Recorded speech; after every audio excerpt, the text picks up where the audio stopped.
আসসালামু আলাইকুম রহমতুল্লাহি ওয়া বারাকাতুহু। সম্মানিত প্রিয় দর্শক, আমরা সকলে জানি এটা পবিত্র মাহে রমজান মাস চলতে, আর মাহে রমজান মাস আসলে প্রত্যেকটা ধর্মপ্রাণ মুসলমান ভাই ও বোনেরা আমরা আল্লাহ তাআলাকে রাজি খুশি করার জন্য সারা দিন ব্যাপী রোজা রাখি আর রাত্রে তারাবি নামাজ আদায় করি।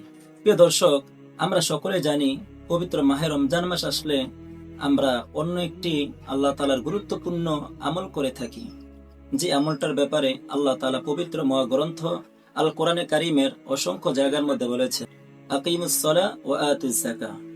নামাজ যেরকম ভাবে আমাদের জন্য ফরজ, এরকম ভাবে ওই সমস্ত মানুষদের উপর যাকাত ফরজ যাদের নিকট নেসাব পরিমাণ সম্পদ রয়েছে। প্রিয় দর্শক, আমরা জানি এই রমজান মাস আসলে প্রত্যেকটা মানুষ যাকাতকে আদায় করে এই জন্য যাতে সে সামান্য পরিমাণ টাকা যাকাত আদায় করে অনেক সওয়াব অর্জন করতে পারে।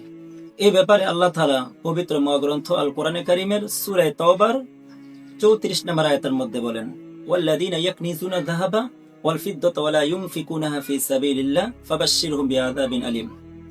আল্লাহ নবীকে আল্লাহ তাআলা এই যাকাত প্রসঙ্গে বলেন যে ওই সমস্ত মানুষ যারা স্বর্ণ রূপা এবং টাকা পয়সাকে তারা জমা রাখে এবং তারা সেগুলোকে আল্লাহ রাস্তায় ব্যয় করে না, হে নবী আপনি তাদেরকে জাহান্নামে সুসংবাদ দান করেন। প্রিয় দর্শক, আমরা এই কোরআনে কারিমের এই আয়াতের সারমর্ম থেকে আমরা এটাই বুঝতে পারলাম যে আমাদের প্রত্যেকটা মানুষ যাদের উপর নেসাব পরিমাণ সম্পদের মালিক আমরা হয়েছি তাদের সকলকে যাকাত আদায় করতে হবে।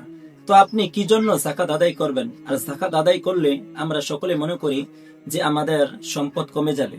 না, আল্লাহ রাসূল বলেছে যে ব্যক্তি যাকাত আদায় করবে ওই ব্যক্তির সম্পদগুলো পবিত্র হবে এবং আল্লাহ তাআলা এই যাকাতের মাধ্যমে এই যাকাত যে সে আল্লাহ রাস্তায় দান করলো ওই মালের ভিতরে আল্লাহ তাআলা আরো বরকত দান করে। প্রিয় দর্শক, আমরা এই যাকাতকে আমরা কোনোভাবেই অস্বীকার করতে পারবো না।